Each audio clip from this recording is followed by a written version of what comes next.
বাড়ির সবাই রূপাকে একের পর এক কথা শুনিয়ে সেইখান থেকে চলে যায়। সোনা তারপরে রূপার ওপরে ভয়ঙ্কর রেগে গিয়ে রূপাকে বাইরে বার করিয়ে দেয় আর জুতোর র্যাকের পাশে বসিয়ে দেয়। তখন রূপা বলে, তুমি একদিন আমাকে ঠিক বুঝতে পারবে হিংসুকুটি। তখন সোনা বলে, এই নামে আমার বোন আমাকে ডাকতো আর সে মরে গেছে। দীপা সেখানে আসে, রূপাকে জড়িয়ে ধরে বলে, তুই যে খারাপ নোস সেইটা আমি সবাইকে বোঝাবো। রূপা বলে, আমিই খারাপ, আমার জন্যেই সবকিছু খারাপ হয়ে যায়। সোনা এইদিকে ঘরে ভাঙচুর করতে শুরু করে। জয় এসে সোনাকে থামানোর চেষ্টা করে, কিন্তু সোনা কারোর কথা শোনে না, চিৎকার করে কান্না করে আর বলে, মা আর রূপা আমার জীবনটা একেবারে নষ্ট করে দিল।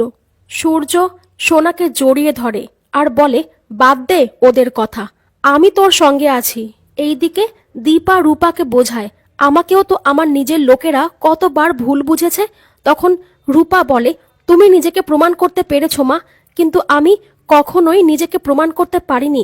আমার বাবাকে আমি বারবার পেয়েও হারিয়ে দিয়েছি। কৃষ্ণ ভাবছে, রূপাকে সমস্ত অভিযোগের মাঝখানে আমি একা রেখে চলে এসেছি। তারপরে রূপাকে ফোন করে। রূপা ফোনটা রিসিভ করে বলে, তোমার ফোনটা বারবার কাটছি, বুঝতে পারছো না আমি তোমার সঙ্গে কথা বলতে চাই না? দীপা জিজ্ঞেস করে, ফোনটা কাটলি কেন? তখন রূপা বলে, আমার বোন যেটা চাইছে সেইটা থেকে আমি ওকে বঞ্চিত করতে পারবো না। এইদিকে কৃষ্ণকে পুলিশ বিরক্ত করতে শুরু করলে কৃষ্ণ শেষ পর্যন্ত নাইট ক্লাবে চলে যায়। উর্মি সোনার কাছে এসে বলে, রূপা শুধু তোর জীবন নষ্ট করেনি, আমার জীবন নষ্ট করেছে। কিন্তু আমি যে জীবনে কিছু করতে পারবো না সেইটা আমি মেনে নিয়েছি। আমার কাছে সময়ও নেই, তবে তোর কাছে সময় আছে, আর তোর বাবা তোর পক্ষে আছে। তোর মাকে দেখতে পারছিস কোথাও? লাবণ্য সেনগুপ্ত তোর মাকে একদিন জুতোর র্যাকের পাশে বসিয়েছিল, তারপরে তাকে রাজরানীও করেছে। কিন্তু দেখ, আজকে রূপার জন্য তোর মায়ের জায়গা সেই জুতোর র্যাকের পাশেই হলো। নিজের লাইফ এনজয় কর আর ওদের দুজনকে বুঝিয়ে দে তুই ওদেরকে ছেড়েও ভালো থাকতে পারিস।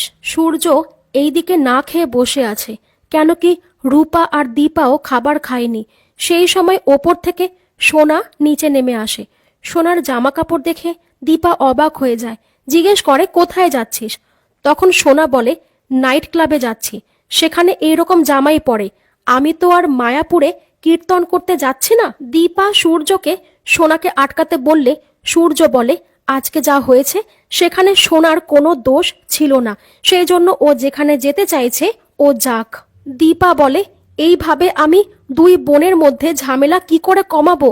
একজনের জায়গা হবে সোনার পালঙ্কে তার বাবার কোলে, আরেকজনের জায়গা হবে জুতোর র্যাকের পাশে। সোনা তার মায়ের ওপরে চিৎকার করে বলে, কে আটকাবে আমাকে? তুমি আটকাবে?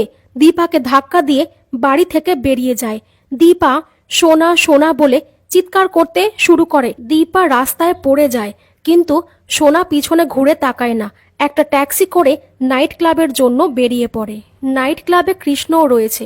সেখানে সোনা এতটা আপসেট দেখে একটা ছেলে সোনার সঙ্গে আলাপ করতে এগিয়ে আসে।